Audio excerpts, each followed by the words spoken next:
কে জিতবে, ভারত নাকি পাকিস্তান? সব অপেক্ষার অবসান ঘটিয়ে শ্রীলঙ্কার কলম্বো ক্রিকেট স্টেডিয়ামে এই দুই দল মুখোমুখি হবে।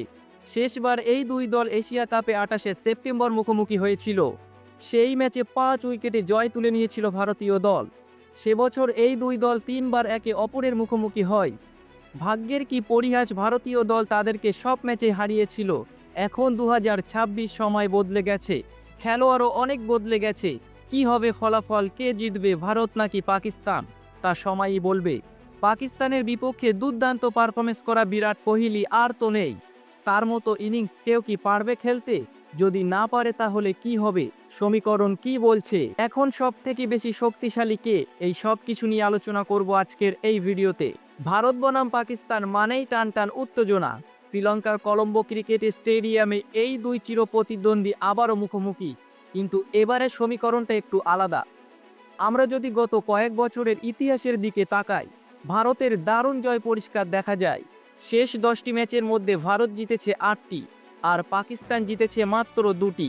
বিশেষ করে 2025 সালের এশিয়া কাপের কথা ভাবুন, সেখানে ভারত যেন পাকিস্তানকে দাঁড়াতেই দেয়নি। ২৮শে সেপ্টেম্বরের সেই ফাইনালে 5 উইকেটে জয় দিয়ে ভারত তাদের শ্রেষ্ঠত্ব প্রমাণ করেছিল। সে বছর 3বার দেখা হয়েছিল এই দুই দলের, আর ভাগ্যের জোরে হোক বা পারফরমেন্সে 3বারই ভারত জিতেছিল। কিন্তু এখন 2026, মাঠের অনেক কিছু বদলে গেছে। সব থেকে বড় চিন্তার বিষয় হলো বিরাট কোহলি। পাকিস্তানের বিপক্ষে কোহলি মানেই ছিল একা লড়াই করার ক্ষমতা। 2024 বিশ্বকাপে যখন ভারত 119 রানে অল আউট হয়ে যায়, তখনও বোলাররা লড়াই করে 6 রানে ম্যাচ জিতিয়েছিল। কিন্তু খারাপ ব্যাটিংয়ের সময় কোহলির মতো ঠান্ডা মাথার ইনিংস খেলার মানুষটা এখন আর দলে নেই। এখন প্রশ্ন হলো, কোহলির সেই অভাব কেউ কি পূরণ করতে পারবে? বর্তমানে পাকিস্তান দল আগের চেয়ে অনেক বেশি গোছানো, বিশেষ করে তাদের বোলিং লাইন আপ এখন ভারতকে চাপে ফেলার জন্য পুরোপুরি মুখিয়ে আছে। ভারতীয় তরুণ ব্যাটাররা কি পারবে কলম্বোর এই কঠিন পিচে পাকিস্তানের পেসারদের সামলাতে? পরিসংখ্যান ভারতের পক্ষে থাকলেও কোহলিহীন এই নতুন ভারতের জন্য লড়াইটা মোটেও সহজ হবে না।